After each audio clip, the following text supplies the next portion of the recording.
नमस्कार, मैं रामरतन मिश्रा। जैसे कि मेरा प्रयास रहता है कि मैं मध्य प्रदेश के उन कलाकारों से आपकी मुलाकात कराता हूं जो कि मध्य प्रदेश में अच्छा काम कर रहे हैं।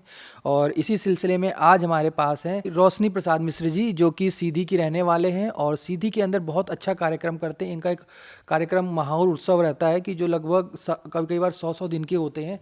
तो आइए उनसे जानते हैं इसके बारे में विस्तार से। नमस्कार रोशनी भैया जी। नमस्कार। जैसे कि हमें पता चला था कि आपके यहाँ के जो कार्यक्रम हैं बहुत लंबे लंबे आते होते हैं, वर्कशॉप जो होती है 100 दिन तक की हो जाती हैं। तो थोड़ा उस पर प्रकाश डालेंगे।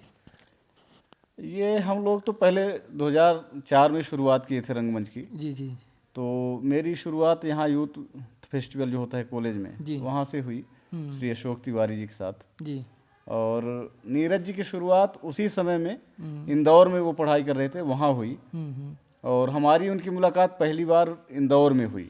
जी। इंदौर में यूथ फेस्टिवल में ही गए थे, राज्य स्तरीय कंपटीशन था वहाँ देवी अहिल्याबाई विश्वविद्यालय में। जी। तो वहाँ ये वॉलेंटियर भी थे और वहाँ से यूथ फेस्टिवल में ये भी ड्रामा किए थे। तो इनको पता चला कि सीधी से कोई टीम आई हुई है थिएटर की। तो ये मिलने आए, नहीं इनको पता चला रीवा से टीम आई है। तो मिलने आए, जब मिलने आए तो पता चला सीधी के हैं हम। इसके पहले कोई मुलाकात नहीं थी उनसे। और जब वहाँ मुलाकात हुई थी तो हम लोगों ने प्लान किया कि दीपावली की छुट्टी में कुछ करेंगे यहाँ आके। पर ऐसा कुछ हुआ नहीं। आए तो यहाँ छुट्टी में सब बच्चे चले जाते हैं अपने गांव घर या रिश्तेदारी में, तो हो नहीं पाए उस समय। तो हम लोगों ने 2005 में मार्च में एक वर्कशॉप किया फिर। तो वर्कशॉप शुरू हुआ, लेकिन उसमें कई लोग नए नए लोग आते थे, फिर चले जाते थे 2-3 दिन 4 दिन रिहर्सल करने के बाद। फिर आते फिर चले जाते थे। ऐसे करते करते लगभग 15 दिन बीत गए, 15-20 दिन। इसके बाद हम लोगों ने कहा कि अब ये भोमा नाटक उठाए थे बादल सरकार जी का, तो हमको लगा कि अब ये नाटक नहीं हो पाएगा क्योंकि नए नए लोग आ रहे हैं जा रहे हैं। तो हम लोगों ने फिर प्लान करके एक कॉमेडी नाटक किया, रेलवे इनकाउंटर। तो वो नाटक हम लोगों ने 8 दिन में तैयार किया फिर। और 5 अप्रैल 2005 को हम लोगों ने मानस भवन सीधी में उसका मंचन किया। लोगों को बहुत अच्छा लगा। उसके बाद से फिर कई नाटक हमने अशोक भैया के साथ भी किया। और इसके बाद नीरज जब वहाँ से आते तो गर्मी में हम लोग साथ में काम करते। ऐसे करते करते 2007 में हम लोगों ने एक कार्यशाला किया। उसमें काल कोठरी नाटक किया स्वदेश दीपक जी का। उसमें राजेंद्र गुप्ता जी को मुख्य अतिथि में बुलाया समापन में। और एक बसंत निगरूणे सर हैं आदिवासी लोक कला परिषद के, उनको बुलाया। और कई लोगों को बुलाया समापन में। सब लोग आए। उसी समय खैरागढ़ में थिएटर डिपार्टमेंट खुला हुआ था। तो हमें पता चला, तो हमारे एक मित्र वहाँ तबला से कोर्स कर रहे थे पढ़ाई। हमने उनसे 2 फॉर्म मंगाए, अपने लिए और नीरज के लिए। लेकिन बाद में नीरज से बात हुई जब राजेंद्र गुप्ता जी से कि क्या करना है, तो नीरज ने कहा कि हमको तो फिल्म की दुनिया में जाना है। तो उन्होंने कहा फिल्म की दुनिया में जाना है तो थिएटर की पढ़ाई करने मत जाओ वहाँ, आप आ जाओ मुंबई। तो वहाँ एडिटिंग का कोर्स कर लो और इसके अलावा काम देखते रहो, इंटरव्यू दो, कहीं हो जाएगा तो अच्छा है। क्योंकि थिएटर की पढ़ाई करने के बाद भी वही करना पड़ेगा आपको, तो 2-3 साल क्यों खपाओगे। तो वो चले गए बॉम्बे और मैं चला गया खैरागढ़ जी। तो उस बीच हम थिएटर की पढ़ाई करने लगे और वो चले गए बॉम्बे। लेकिन 6 महीने का कोर्स था एडिटिंग का। पैसा भी जमा किए लेकिन मज़ा नहीं आया, तो वो आ गए वापस। कौन से इंस्टीट्यूट से किया था? वो माया एकेडमी कोई है वहाँ पर। जी जी। और फिर इसके बाद एक पचमढ़ी में वर्कशॉप लगी थिएटर की, संगीत नाटक अकादमी की। तो उसमें नीरज का सिलेक्शन हो गया और गए तो 1 महीने वहाँ वर्कशॉप किए। उसमें से कुछ लोगों को फिर चयन किया गया 2.5 महीने की कार्यशाला के लिए। तो फिर दिल्ली गुड़गांव में वर्कशॉप लगी, वहाँ गए, वहाँ उन्होंने काम किया। उसके बाद भी कुछ लोगों को चयन किया गया, तो उसमें से फिर नीरज का सिलेक्शन हुआ। तो चले गए कावलम नारायण पनिक्कर जी के साथ 6 महीने के लिए स्कॉलरशिप दिया संगीत नाटक अकादमी में। तो इस बीच वो वहाँ ऐसे करते रहे, सीखते रहे। और तब तक मेरी पढ़ाई मतलब 1-2 साल हो गई थी। 3 साल का कोर्स था। कहाँ से? खैरागढ़ से। खैरागढ़ यूनिवर्सिटी से? हाँ, मतलब पीजी डिप्लोमा इन ड्रामेटिक्स की पढ़ाई वहाँ 2 साल कोर्स चला था जो एनएसडी में है। लेकिन मेरे बाद फिर वो बैच मतलब बंद हो कर दिया वो कोर्स, फिर बीए और एमए शुरू कर दिया। तो मैं बीच में जब छुट्टी होती दीपावली में या गर्मी में छुट्टी होती तो मैं आता यहाँ वर्कशॉप करता, फिर चला जाता। जब नीरज आते तो नीरज वर्कशॉप करते, नीरज चले जाते। मतलब काम बंद नहीं हुआ था, लगातार काम चल रहा था यहाँ भी।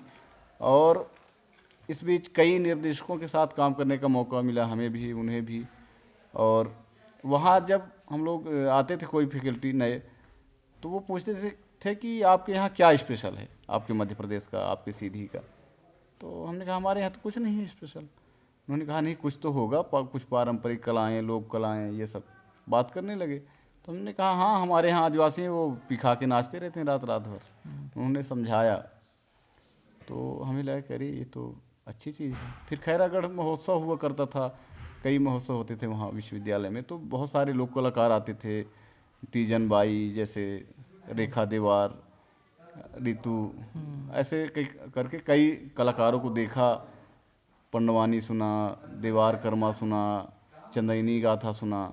ये सब सुनने के बाद लगा नहीं ये तो बहुत बड़ी चीज़ है। तो इसके बाद फिर हम लोगों ने, मतलब नीरज भी उधर संगीत नाटक अकादमी, कई लोगों से बात हुई होगी, तो उन्होंने भी पूछा गया होगा ये सारी चीज़ें, उन्होंने भी देखा यहाँ वहाँ। तो हम लोगों ने, दोनों ने प्लान किया कि अब लोक कलाओं को लेकर नाटक में प्रयोग करेंगे। मतलब हम लोगों का मकसद ये था कि लोक कलाओं को देखेंगे, सीखेंगे और उससे कुछ तत्व लेंगे नाटक के लिए, तो हमारा नाटक फेमस हो जाएगा। क्योंकि हम लोगों ने देखा था कि पनिक्कर जी लोक तत्वों को लेकर काम कर रहे हैं, हबीब तनवीर जी, अलखनंदन जी, तो ये फेमस हैं। बाबा कारण जी के बारे में सुना था। तो हमें लगा कि हम लोग भी लोक धुनों को लेंगे, लोक कलाओं को लेंगे, तो हम फेमस हो जाएंगे नाटक करके। लेकिन हुआ ये कि जब हम लोगों ने लोक कलाओं को ढूंढना शुरू किया, तो हमारे बड़े भैया हैं श्री राम अवतार मिश्रा, तो हमने सुना था कि हमारे गांव से कुछ दूर, 7-8 किलोमीटर दूर में एक गांव है बकवा, वहाँ के घसिया जनजाति जो है वो लोग कर्मा डांस करते हैं। तो हमने भैया से बात किया तो उन्होंने कहा हाँ आते हैं वो, कल करते हैं, नवरात्रि वगैरह में वो करते रहते थे। तो हम भैया के साथ गए एक बार मिलने, उनके एक मित्र थे जायसवाल, जगन्नाथ जायसवाल, तो उनके माध्यम से गए। तो मुलाकात तो हुई कलाकारों से, लेकिन नवरात्रि चल रही थी तो ज़्यादा कुछ बातचीत नहीं हुई। ये हुआ कि बाद में आएंगे, बात करेंगे, फिर कुछ हुआ नहीं। फिर क्या हुआ कि फिर दोबारा मैं गया, एक RD सिंह सर हैं मेरे गुरुजी थे, तो उनको लेकर गया तो उनके घर के सामने बैठा रहा 1.5-2 घंटे तक। कोई निकल ही नहीं रहा था कलाकार। महिलाएं निकली तो बोली कि कोई है ही नहीं है, और वो सब पी खा के अंदर ताश वोश खेलते रहते थे, बोले है ही नहीं है। फिर हम लोगों ने कहा कि हम लोग कुछ करना चाहते हैं आप लोगों के लिए, ये वो सब बताया। बोले ऐसे बहुत सारे लोग आते रहते हैं, कोई कुछ नहीं करता। तो इसके पीछे कारण था, क्योंकि इसके पहले उन्होंने कोई कार्य हुआ नहीं था उनके लिए, कभी वो मंच में प्रस्तुति ही नहीं किए थे। उसके पहले, ये 2009 की बात बता रहा हूँ। जी 2009 के पहले हमारे सीधी के जितने भी लोक कलाकार हैं वो मंच में प्रस्तुति नहीं दिए थे। वो ऐसे किसी के यहाँ शादी हुआ, उत्सव हुआ, कोई पर्व हुआ, त्यौहार हुआ, तो वो अपने लोग स्वांतः सुखाया करते थे। वो पहली बार हम लोगों ने क्या किया कि सीधी लोकोत्सव किया, तो हम लोगों ने क्या किया कि पूरे दुनिया भर के लोगों को बुलाया, कला समीक्षकों को, साहित्यकारों को, कलाकारों को, सबको बुलाया और सीधी लोकोत्सव किया 4 दिन का। तो उसमें 3 दिन हम लोगों ने क्या किया कि अलग अलग गाँवों में भ्रमण किया सीधी के। तो जिस गांव में जाना था उसी गांव के लोक कलाकार वहाँ प्रस्तुति देते थे, और सारे लोग जाके उनके गांव में जाके देखते थे। तो बहुत सारी 10-10, 15-15 गाड़ी एक साथ जा रही हैं, 4 व्हीलर। तो सब गांव वालों को लगा कि ये हो क्या रहा है, नया कुछ हो रहा है। तो लोगों का ध्यान आकृष्ट किया उस महोत्सव ने। कलाकारों को भी थोड़ा अच्छा लगा, उनको लगा कि हाँ हो सकता है कि कुछ करें ये लोग। फिर समापन हमने सीधी में किया, तो सीधी में सारे कलाकारों को बुलाया, उनमें से कुछ सेलेक्टेड लोगों को आए, यहाँ देखे, सब का भाषण वोषण सुने, तो उनको लगा कि हाँ कुछ नया हो रहा है। इसके बाद हम लोगों ने प्लान किया कि एक कार्यशाला करेंगे बकवा में। तो वहाँ कार्यशाला शुरू किए, 40-50 लोग शामिल हुए कार्यशाला में। तैया तैयम नाटक है एक पनिक्कर जी का, हिंदी में, उसको हम लोगों ने उठाया। लेकिन हुआ कि उस दौरान कई लोग आते थे जाते थे, तो हम पहले रात में रिहर्सल करते थे। तो लोग गाँव में चले जाते थे सुबह, रात में जाते थे वहाँ शाम को, तो रिहर्सल करते थे 1-2 घंटे, फिर इसके बाद वहीं सो जाते थे। फिर सुबह बस से बैठ के चले जाते थे गांव। लेकिन कुछ बात बनी नहीं, उनको हिंदी में संवाद था, याद नहीं हो रहा था। तो हमको लगा ऐसे में पता नहीं हो पाएगा कि नहीं। फिर हमारी एक मीटिंग आई, तो हम वहाँ से चले आए यहाँ, 1-2 लोगों को भेजे अपने ग्रुप के लोगों को। तो वो गए, 1-2 दिन रिहर्सल करवाए, लेकिन मैं चला आया तो वो सब आना ही बंद कर दिए। जी। और जब मैं लौट के गया तो कोई आ ही नहीं रहा था। फिर हमको लगा अब तो बड़ा मुश्किल है। फिर हमने बात किया तो फिर 2-4 लोग आना शुरू किए, फिर 10-15 लोग फिर आए, 20 लोग। इसके बाद भी वो तैयार नहीं थे। हमने कहा कि अब दिन में रिहर्सल करेंगे, क्योंकि रात में होता नहीं था कुछ। वो आते थे तो दिन भर काम करते थे, रात में पी के आ जाते थे। तो जो मैं समझाता कि ऐसा करना है तो बोलते हाँ हाँ कर लेंगे, और जब बोले कि करो तो करते ही नहीं थे। तो फिर हमने क्या किया कि हमने नीरज को फ़ोन किया। हमने कहा कि अपने जो संस्था के कलाकार हैं उनको सबको यहाँ यहीं लेके आते हैं और यहीं आवासीय कार्यशाला करेंगे। तो 15 लोगों को यहाँ से लेके गया वहाँ गांव में, और वहीं सबको एक साथ रह के हम लोग साथ में खाना बनाते थे, खाते थे, और वहीं रिहर्सल करते थे उन कलाकारों को भी लेके। तो अब हमने कहा कि दिन में रिहर्सल करेंगे, तो उन्होंने कहा दिन में अगर रिहर्सल करोगे तो हम मजदूरी लेंगे। तो पैसे तो थे नहीं हमारे पास। तो हमने कहा कि देखो हम मजदूरी नहीं दे सकते, जो कर सकता है तो करे। तो उसमें से करते करते 5 लोग बचे 50 में से। फिर उन 5 लोगों को लेकर हमने क्या किया कि उनको संगीत पक्ष में रखा और अभिनय पक्ष में सारे लोग हमारे संस्था के हो गए। तो ऐसा करके 25 लोगों की टीम बनी और तय्यम नाटक बना। वहाँ जब रिहर्सल करते थे तो पूरे गांव के लोग आ जाते थे आसपास के देखने। मतलब 200-300 लोग रिहर्सल देखने आते थे रोज़। उनको पता था इस टाइम से इस टाइम तक रिहर्सल होगा, सब लोग आते थे देखने। इसी बीच उस समय क्या हुआ कि पैसे ख़त्म हो गए, उधारी किराना उराना लेके हम लोग खाते थे। एक गुप्ता जी के यहाँ लेते थे, उन्होंने मना कर दिया। जब उन्होंने मना कर दिया तो एक यादव के यहाँ कुछ दिन लिए, वो भी मना कर दिए। फिर सोचे अब क्या करें, और 2-3 दिन छुट्टी पड़ गई। तो क्या हुआ कि उस समय राशन वाशन भी ख़त्म हो गया। तो मजबूरी थी कि अब 2-3 दिन पैसे मिल नहीं सकते। तो फिर हम लोगों ने क्या किया कि ढोलक वोलक लेके 3 लोग 4 लोग इकट्ठे, यहाँ के जो लोग थे इनको लेके, और घर घर जाते थे, 1-2 गाना सुनाते थे। तो वो लोग फिर जिसके यहाँ सब्जी रहती थी, किसी के यहाँ कद्दू लगा है, किसी के यहाँ लौकी लगी है, सेम है, ऐसे तो सब्जी, कोई सब्जी दे दिया, कोई राशन दे दिया, कोई कुछ दे दिया। तो 4-5 दिन तक हम लोगों ने ऐसे गुजारा। फिर जब छुट्टी बीती तो किसी से कर्ज वर्ज लिए, फिर पैसा भेजे, तब उनका चुकता किया पुराना, फिर राशन वाशन लिए। ऐसे करते करते फिर नाटक हम लोगों ने तैयार किया। और वो नाटक पहला शो हम लोगों ने किया रायगढ़ इप्टा में, जो नाट्य महोत्सव होता है उनका, वहाँ एक शो किया। फिर इसके बाद संगीत नाटक अकादमी का एक फेस्टिवल रायपुर में हुआ, तो वहाँ एक शो किया। फिर आजमगढ़ रंग महोत्सव, एक अभिषेक पंडित जी हैं वो करवाते हैं, उनके यहाँ एक शो किया। फिर पटना में प्रांगण जो होता है उसमें किया, ये 2011 की बात है। तो हम लोगों ने क्या किया कि उस नाटक के 4 शो किए। जब 4 शो किए तो 3 राज्य का भ्रमण हुआ। तो वो जो लोक कलाकार थे 5, तो जहाँ भी हम लोग जाते, फ़ोटो खींचता, वीडियो बनता, वो सारा सब कुछ हुआ। फिर हम लोग क्या किए कि जब लौट के आए 4 शो करके, तो फिर वो लैपटॉप लेके गए बकवा, और बाकी लोग जो छोड़ दिए थे उनको सबको दिखाया सब। तो वो फिर हाथ जोड़ने लगे कि हमको भी ले लीजिए। फिर इसके बाद से सारे कलाकार जुड़ना शुरू किए। तो जब जुड़ना शुरू किए तो हम लोगों ने फिर कहा कि जहाँ जहाँ लोक कलाकार हैं वहाँ क्यों ना हम लोग लोक कलाग्राम बनाएं और उन कलाकारों को अपनी संस्था से जोड़ें। तो ऐसा करते करते हम लोगों ने वर्तमान में 365 लोक मतलब ग्रामों में लोक कलाग्राम हम लोगों ने बनाया, मतलब 7-8 जिलों को मिलाकर। और वहाँ हमारे लोक कलाकार हैं। अगर अभी हमको कोई बोले कि हमको महोत्सव करना है, कोई लोक कला महोत्सव, तो अगर 10,000 20,000 लोक कलाकारों की ज़रूरत है तो 3 दिन का टाइम अगर हमें मिल जाए तो हम इकट्ठा कर सकते हैं। अरे वाह, क्या वर्तमान बात में। है। और उसके बाद फिर क्या हुआ कि लोक कलाकार जुड़ते गए। तो पहले तो हम लोगों ने लोक कलाकारों से इसलिए जुड़े हम लोग कि हम लोग को नाटक के लिए कुछ तत्व चाहिए थे, संगीत या नृत्य जो भी।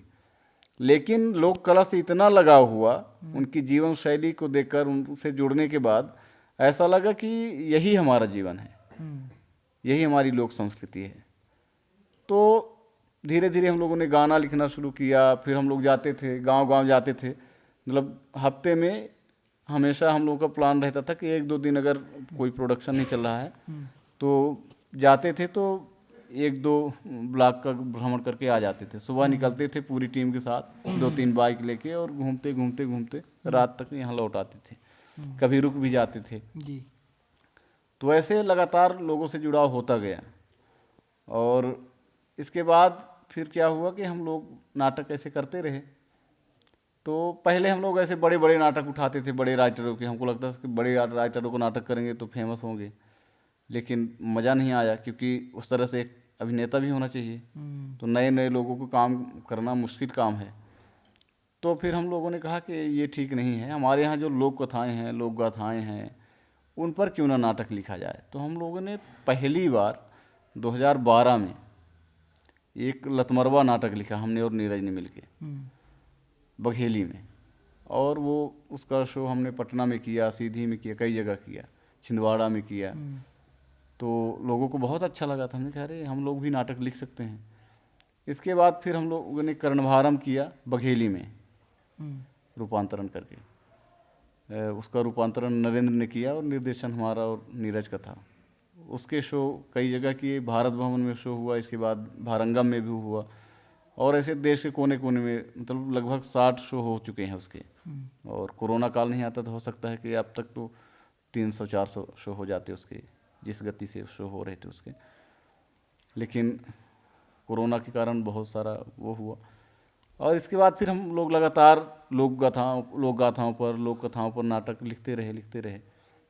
तो अभी वर्तमान में ऐसी स्थिति है कि हम लोग जब भी कोई कार्यशाला करते हैं या नाटक करते हैं तो कार्यशाला के दौरान या तो नाटक लिखे जाते हैं या अलग से समय निकाल के लिखे जाते हैं। लेकिन हम लोग का ये रहता है कि हम लोग खुद लिखेंगे और खुद निर्देशित करेंगे, खुद संगीत करेंगे, खुद ही सब कुछ करना है। सेट बनाना है तो, प्रॉपर्टी बनाना है तो, कॉस्ट्यूम बनाना है तो, सारा कुछ हम लोग खुद ही करते हैं। हम लोगों ने यहाँ तक कि 2 सिलाई मशीन भी रखा है, कॉस्ट्यूम भी हम मतलब हाँ प्रजीत हैं वो सिलते हैं। कई नए बच्चे भी आ जाते हैं जो जिनको सिलाई आती है तो वो भी शामिल हो जाते हैं। तो ऐसे करके जितने भी नाटक के कॉस्ट्यूम बनते हैं हम लोग बाहर नहीं बनवाते। पहले शुरू में बनवाते थे, लेकिन हम कुछ कह के आते थे और कुछ वो बना देते थे। क्योंकि जैसे बड़े शहरों में, भोपाल में या दिल्ली में जहाँ भी रंगमंच होते हैं तो वहाँ लोगों को पता है, वहाँ के टेलर हैं जो उनको पता है कि क्या बनाना है, कैसे बनाना है। हम यहाँ दे के आते थे कुछ और बनाने को, वो बना देते थे कुछ और। तो फिर हम लोग कहे कि नहीं अब ये ठीक नहीं है। कपड़ा जैसे धुलवाते थे धोबी के यहाँ, तो प्रोग्राम लगातार होता रहता था तो इतना खर्चा आ जाता था, लगता कि अरे बहुत पैसा जा रहा है। तो हम लोग ने प्लानिंग किया, वॉशिंग मशीन खरीद लिया कि जो पैसा धुलाई में देंगे साल भर उतने मशीन आ जाएगी तो बाद में भी काम देगी। फिर हम लोग 2010 में पहला फेस्टिवल हुआ था हमारा। आपकी संस्था का क्या नाम रखा आपने? इंद्रवती नाट्य। इंद्रवती। पहले शुरू में हम लोगों ने जुगाड़ थिएटर ग्रुप नाम रखा था 2005 में, लेकिन 2007 के आसपास नीरज की माँ चल बसी कैंसर की बीमारी से, तो उनका नाम था इंद्रवती। तो उन्हीं के नाम से जब 2008 में रजिस्ट्रेशन करवाए तो उनके नाम से करवाया। और पहले तो हम लोगों को पता भी नहीं था कि रजिस्ट्रेशन भी होता है। 2008 में जन अभियान परिषद से कुछ नुक्कड़ नाटक का प्रोजेक्ट मिल रहा था, तो हम लोग गए तो उन्होंने कहा रजिस्ट्रेशन है। हमने कहा वो तो हम नहीं है, क्या होता है, कैसे होता है। तो पता चला कि रजिस्ट्रेशन भी होता है संस्था का। तो फिर हम लोगों ने रजिस्ट्रेशन करवाया और पहला नुक्कड़ का प्रोजेक्ट मिला था 72,000 का। तो हम लोगों ने एक ढोलक खरीदा था 550 का रीवा में, और एक मजीरा लिया था, एक हारमोनियम नीरज के रिश्तेदार थे, ख़राब थी तो उसको लेके बनवा लिए थे। तो उस नुक्कड़ से फिर मतलब इतनी प्रॉपर्टी हमारी शुरुआत हुई वहाँ से। और धीरे धीरे करते करते एक दिन का नाटक का फेस्टिवल 2010 में हम लोगों ने किया था।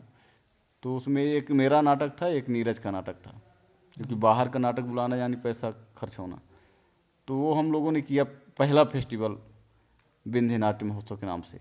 और उसके बाद से फिर लगातार कादम्बरी नाट्य महोत्सव, विंध्य नाट्य महोत्सव, और आपको निराला नाट्य महोत्सव और प्रेमचंद रंगोत्सव, ऐसे करके कई नाट्य महोत्सव, बाण भट्ट महोत्सव, ऐसे करते रहे, कौशल नाट्य महोत्सव, ऐसे करके कई महोत्सव करते थे। फिर बीच में हम लोगों ने ये प्लान किया कि हम लोग साल में कम से कम 8-10 महोत्सव करते हैं, 3 दिन 5 दिन वाला, तो क्यों ना ऐसा करके नरेंद्र थे, नीरज, हम लोगों ने प्लान किया कि एक बड़ा महोत्सव किया जाए जो बड़े दिन का हो, लंबे समय का, मतलब जो हम किस्त किस्त में करते हैं तो एक साथ क्यों ना करें। तो ऐसा प्लान किया और ये कहा कि जो नाटक हम बुलाएंगे बाहर से उसको पेमेंट नहीं करेंगे, सिर्फ आना जाना करेंगे। तो जो हमारे मित्र अच्छा काम कर रहे हैं उनको बुला लेते हैं, तो उनको भी मौका मिलेगा। फिर कुछ ऐसे नाटक हैं जो स्पॉन्सर हो सकते हैं NSD से, संगीत नाटक अकादमी से, NCZCC, SCZCC, कहीं से भी, या संस्कृत मंत्रालय मध्य प्रदेश से। तो ऐसे करके हम लोगों ने यहाँ वहाँ अकादमी में बात किया, तो कुछ नाटक स्पॉन्सर हुए, कुछ सहयोग में आए। कई लोग तो ऐसे आए कि पेमेंट भी नहीं लिया, 1 रुपये नहीं लिया। जैसे अरविंद गौड़ जी आए हमारे 111 दिवसीय महावर नाट्य महोत्सव में, तो उन्होंने 3 नाटक किया, 3 दिन लग्जरी बस लेके आए, 40-50 लोग, 1 रुपये नहीं लिए। हमने 51,000 का चेक भी बनाया।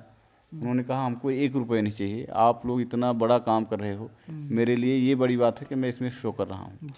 तो 1 रुपये नहीं लिया। ऐसे एक रवि दादा हैं इंदौर के, उन्होंने 1 रुपये नहीं लिया। एक वो हैं आपके वाइस प्रेसिडेंट थे अर्जुन देव चारण सर NSD के, वो राजस्थान से ट्रेवलर बस लेके आए थे, उन्होंने एक शो किया, 1 रुपये नहीं लिया। बोले कि मेरे लिए इस बड़े नाट्य महोत्सव में शो करना बड़ी बात है।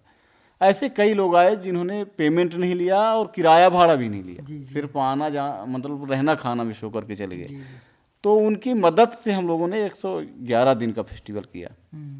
और उसके बाद से मतलब संस्था का नाम चर्चा में आ गया पूरे देश भर में। NSD में भी कोई अगर, अब तो NSD में भी कोई अगर सीखने जाता है तो अगर नहीं हुआ उसका NSD में, और वो अगर पूछता है कि मैं कहाँ जाऊँ, तो लोग यही बताते हैं कि सीधी चले जाओ। तो ये हम लोग के लिए बड़ी बात है। और इसके अलावा हम लोग शो भी करने जाते हैं पूरे देश भर में। मिनेरवा थिएटर फेस्टिवल होता है कोलकाता में, वहाँ जाते हैं। आसाम, मणिपुर, त्रिपुरा, मतलब विशाखापट्टनम, पटना। आपने बताया जैसे जो मेरे को थोड़ा सा बताइए, जो आवासीय आपका रहता है सिखाने का, उसके बारे में थोड़ा बताएं विस्तार से। ये चीज़ बहुत सारे जनता के लोग जानना चाहते हैं, जिनका NSD में नहीं होता, MPSD में नहीं हो पाता, तो हम थिएटर सीखे कहाँ? तो मुंबई में है, वहाँ पे बहुत ट्रैवलिंग करनी पड़ती है, वहाँ पे इतना इजी काम नहीं है वहाँ पे थिएटर सीखना। तो बहुत सारी जनता है जो सीखना चाहती है थिएटर, तो उसके बारे में से आपने बताया कि आपका होता है, नेक्स्ट ऑप्शन आपका भी मिलता है, तो उसके बारे में थोड़ी जानकारी दीजिए। कार्यशाला हम लोग पहले तो स्थानीय करते थे, यहीं के लोग आते थे, तो वो आते थे और चले जाते थे, आवासीय नहीं होता था। लेकिन ये अभी 2015 से हम लोगों ने आवासीय कार्यशाला शुरू किया। तो हम लोग कार्यशाला करते हैं तो हम सबके सहयोग से करते हैं, मतलब हम पैसा नहीं लेते। हमने कहा कि कोई अनाज दे सकता है तो अनाज दे दे, कोई सब्जी दे सकता है, आलू दे सकता है, आलू 1 कुंटल दे दे, कोई सब प्याज दे दे, कोई लहसुन दे दे, कोई जीरा धनिया दे दे, कोई मूंगफली दे दे, कोई पोहा दे दे। ऐसा करके हम लोग इकट्ठा ले लेते हैं सबसे सहयोग, और जो भी कार्यशाला करते हैं तो सबको खाने की व्यवस्था हो जाती है उसी में। कहाँ पे करते हैं ये तो पहले तो हम रेस्ट हाउस भी ले लेते थे, कभी अगर खाली रहा तो ये वैष्णवी गार्डन भी ले लेते हैं, अगर शादी वादी का समय नहीं रहा तो। और कभी अपने ऑफिस में हाल है वहाँ भी कर लेते हैं। जी। कभी टाटा कॉलेज में पहले करते थे। तो इस तरह से कई जगह है जहाँ पर हम कर लेते हैं कार्यशाला। तो रहने की व्यवस्था हम लोग निःशुल्क ले लेते हैं सहयोग में। जैसे फेस्टिवल किए तो गेस्ट आते हैं, उनके रुकने के लिए होटल ले लेते हैं निःशुल्क सहयोग में, और सरकारी जितने रेस्ट हाउस हैं वो ले लेते हैं। तो सहयोग से करते हैं, हमारे पास कोई पैसा नहीं है। आप लोग भी तो बहुत बड़ा संघर्ष करके यहाँ तक पहुँचे हैं, तो लोग तो सहयोग देंगे ही देंगे।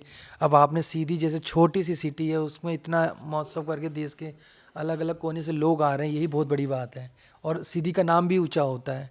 अच्छा ये बताइए, जैसे आप लोग जब ये करते हैं, जैसे अभी आपने इंटरनेशनल फिल्म फेस्टिवल भी कराया, बाहर बाहर से लोग आते हैं, एक यहाँ सबसे बड़ी समस्या है कि यहाँ पे आने की बहुत समस्या है, प्रॉब्लम है, कोई ट्रेन के साधन नहीं है, उनको रीवा आना पड़ता है, फिर रीवा से यहाँ, तो इसके ऊपर कभी समस्या आई ज़्यादा? बहुत समस्या आई। शुरू में तो कोई आने को तैयार नहीं होता था। मतलब हम लोग कोई महोत्सव करते हैं या कार्यशाला करते हैं, अगर चाहें कि कोई अच्छे कलाकार आ जाएं तो पहले नहीं तैयार होते थे। जब ये हम लोगों ने बड़ा काम किया, थोड़ा सा लोगों को लगा कि नहीं देखना है, तो फिर कई लोग आए। रघुवीर यादव जी आए, गोविंद नामदेव सर आए, राजेंद्र गुप्ता जी आए, संजय उपाध्याय जी आए, ऐसे करके बहुत सारे लोग आए जी। तो अब तो कोई भी मतलब ना नहीं करता, अगर खाली हैं तो कोई भी आते हैं। और मुंबई से बहुत सारे लोग आते हैं, दुनिया भर से आते हैं। हम पढ़ाने के लिए भी बुलाते हैं, अगर कार्यशाला में या फेस्टिवल में बुलाते हैं तो हम किसी का पेमेंट नहीं करते।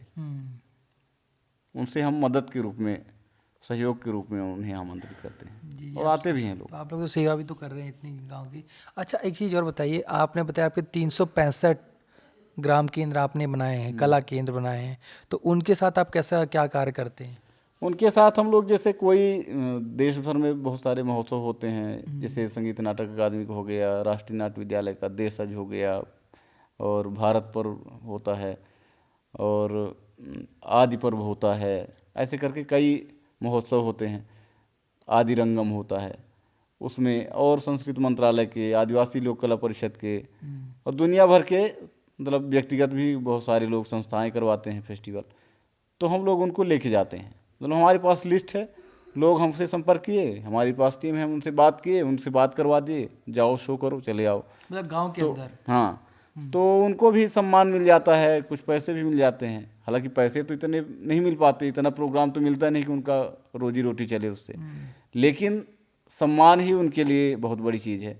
तो हम लोगों के प्रयास से अभी बकवा के जो कलाकार हैं हमारे, तो वहाँ के सैला के कलाकार और गुदुम बाजा के कलाकार, कर्मा के कलाकार, वो मतलब पूरे देश भर का भ्रमण कर चुके हैं, अंडमान निकोबार, दमन द्वीप, पूरे देश भर में, और यहाँ तक कि हवाई जहाज़ की यात्रा भी कर चुके हैं वो। जी। तो ये तक तो आपकी बड़ी, अभी तक तो आपने बड़ा संघर्ष किया। अच्छा, इसके बाद ये है कि आप लोगों का भविष्य का क्या प्लान है, चल रहा है कि इसको और कैसे विस्तार किया जाए?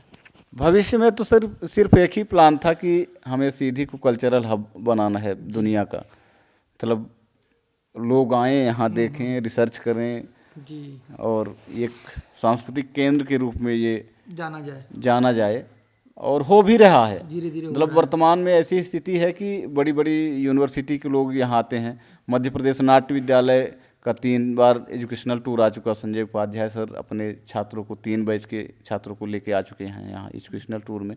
तो वो गांव-गांव जाते हैं सीधी में, और लोक कलाकारों से मिलते हैं, उनकी प्रस्तुति देखते हैं, उनसे बातचीत करते हैं, सीखते हैं।